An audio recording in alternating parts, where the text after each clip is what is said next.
Bienvenue à votre édition africaine du jour. Vous êtes sur Al24, une édition qu'on entamera avec le Burkina Faso il y a tout juste un an. Le changement politique s'opérait au pays malgré les quelques problèmes liés à la sécurité. Ibrahim Traoré se dit satisfait de l'année écoulée. Entre perspectives et défis, il est question également d'annoncer des réformes partielles de la Constitution. C'est en tout cas ce qu'il annonce lors d'une interview à la télévision nationale.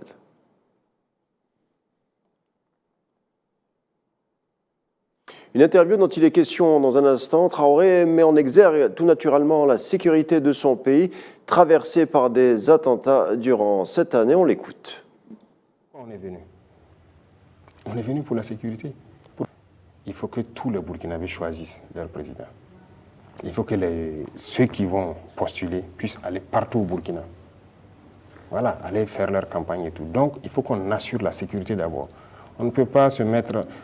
Mais pourquoi on est venu? On est venu pour la sécurité, pour que les Burkinabés puissent vivre dignement et tranquillement. Et une fois que ça c'est assuré, les gens pourront circuler librement, aller où ils veulent, faire leur campagne. Et là, permettre à tous les Burkinabés de choisir leur président. Ce n'est pas une priorité, ça je vous le dis clairement. C'est la sécurité qui est la priorité. On en vient au Mali, ce sont plus de 3300 hommes de la mission onusienne pour la stabilisation du pays qui plient bagages, faisant partie du processus du retrait de la dite mission onusienne, et ce jusqu'au 31 décembre de l'année en cours. Une finalisation qui est en cours, comme vous le voyez sur les images.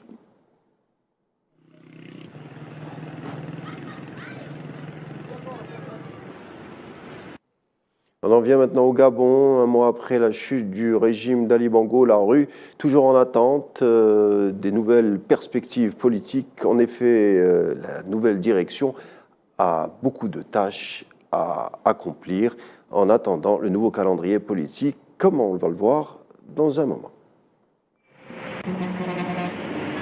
C'est trop tôt de l'évaluer.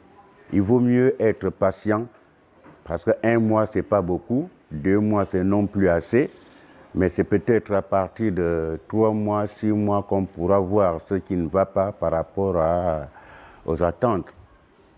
Pour l'instant, je ne peux pas évaluer, mais j'observe.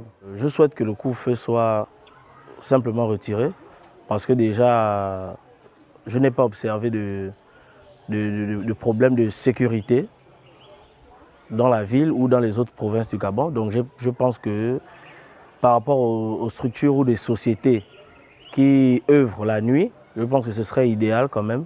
Pendant son discours, il avait parlé d'eau, que tous les Gabonais doivent avoir de l'eau, doivent être alimentés. Nous, précisément dans le quartier Mélène ici, nous avons des tuyaux placés, mais jusque-là, on n'a pas encore de l'eau. Et le président Oligui, jusque-là, il n'a pas encore touché du doigt ou bien il n'a pas encore lancé une activité pour que les gens de la SCG viennent contrôler ce qui s'est dit. Et jusque-là, on attend, il n'y a pas des avancées. Par rapport aux mesures qui ont été prises par le président de transition, je reste convaincu et je crois que par les mesures qui ont été prises, les choses vont s'améliorer positivement. Et j'espère de façon personnelle trouver une aide qui me permettra d'ouvrir mon entreprise. Au Soudan, la situation due au conflit armé suscite l'inquiétude internationale. Ce sont 5,5 millions de déplacés selon un rapport de l'Organisation internationale de migration. Une grosse partie en provenance de la capitale où les combats ont été violents. Environ 1,2 million de réfugiés soudanais ont pu traverser la frontière vers les pays voisins. La République démocratique du Congo, qui est en passe d'enregistrer des niveaux records de violations graves à l'encontre de l'enfance, et ce, pour la 3e année consécutive, l'intensification de la violence, les déplacements massifs et la proximité entre les groupes armés et les communautés entraîneraient une augmentation alarmante des cas de meurtre, de mutilation et d'enlèvement d'enfants dans le pays.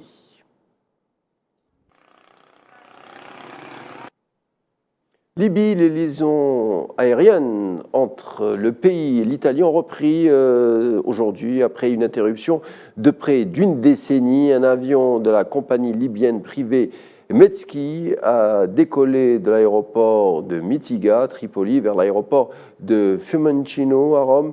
La compagnie, lancée en 2022, propose 2 vols par semaine vers Rome, le samedi et le mercredi. Cette mesure facilitera grandement les voyages des citoyens libyens vers l'Europe et atténuera les difficultés liées à l'interruption qui a duré presque 10 ans, 9 ans pour être exact, depuis 2014 jusqu'à aujourd'hui. Les perturbations ont été importantes et les compagnies aériennes libyennes se sont vues totalement interdire l'accès à l'espace aérien européen. C'est le premier vol direct vers l'aéroport de Rome, mais avec l'aide de Dieu, de nouvelles destinations en Europe suivront bientôt.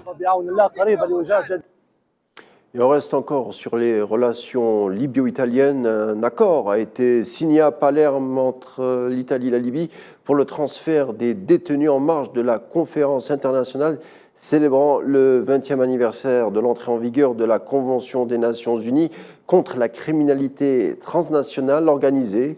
L'accord prévoit notamment que les détenus sélectionnés pourront purger leur peine dans leur pays d'origine après une procédure d'évaluation au cas par cas.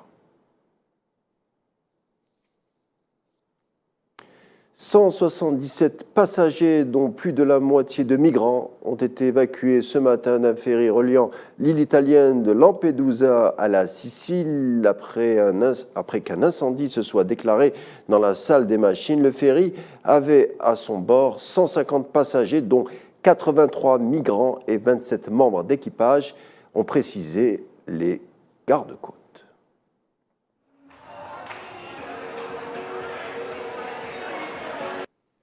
Et on finira avec du sport, avec du tennis. Tout d'abord, la Tunisienne Ons Jabeur, 7e mondiale, a remporté le tour. Voilà, ça sera tout pour l'édition africaine du jour. Merci de l'avoir suivi. Tout de suite, la météo. Quant à moi, je vous dis à demain.